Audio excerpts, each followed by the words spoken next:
महाराष्ट्र के हिंदी विवाद में सचिन तेंदुलकर को मत घसीटो, शरद पवार की राज ठाकरे को सलाह।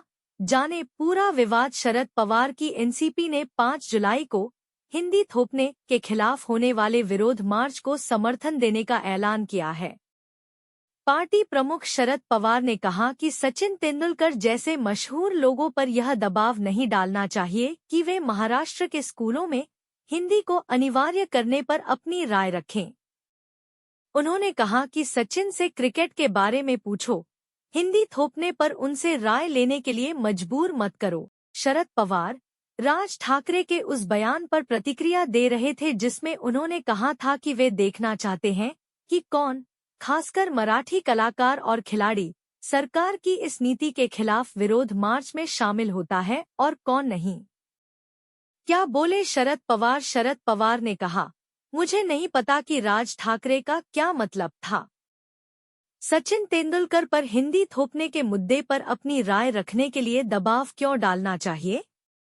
उनसे क्रिकेट के बारे में पूछो, वह बादशाह हैं, क्रिकेट की दुनिया में एक बड़ा नाम है। मैं समझ सकता हूं अगर उनसे क्रिकेट के किसी पहलू के बारे में उनकी राय पूछी जाए। राज ठाकरे के बयान पर बोले, ऐसा कहना ठीक नहीं। शरद पवार ने आगे कहा, ऐसे व्यक्तित्वों से उन मुद्दों के बारे में न पूछें जो उनसे संबंधित नहीं है। हिंदी थोपने का मुद्दा हमारे लिए महत्वपूर्ण है। किसी से उनकी राय मांगना और यह कहना कि देखेंगे कौन विरोध में आता है और कौन नहीं, अच्छा नहीं है। क्या बोले जयंत पाटिल? एनसीपी एसपी के प्रदेश अध्यक्ष जयंत पाटिल ने कहा, हम प्राथमिक विद्यालय के छात्रों पर हिंदी थोपने के खिलाफ हैं। हमने विरोध मार्च में भाग लेने का फैसला किया है।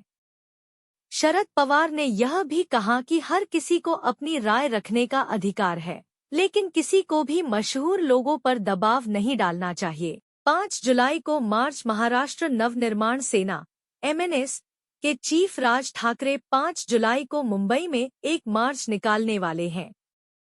यह मार्च राज्य के स्कूलों में पहली कक्षा से हिंदी को अनिवार्य भाषा बनाने के खिलाफ होगा।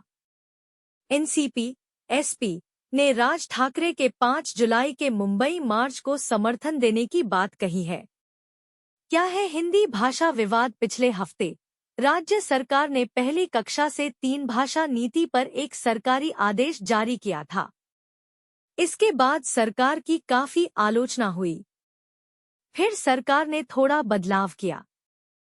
गुरुवार को सरकार ने कहा कि तीसरी भाषा को पहली और दूसरी कक्षा में मौखिक रूप से पढ़ाया जाएगा। छात्रों को कोई किताब नहीं दी जाएगी और कोई टेस्ट या परीक्षा नहीं होगी। एनसीपी एसपी चीफ ने आगे कहा कि राज्य के स्कूलों में हिंदी 5वीं कक्षा से पढ़ाओ। हिंदी को अनदेखा करना भी अच्छा नहीं है, क्योंकि देश में लगभग 55% लोग यह भाषा बोलते हैं। उनका मानना है कि हिंदी का ज्ञान होना भी जरूरी है।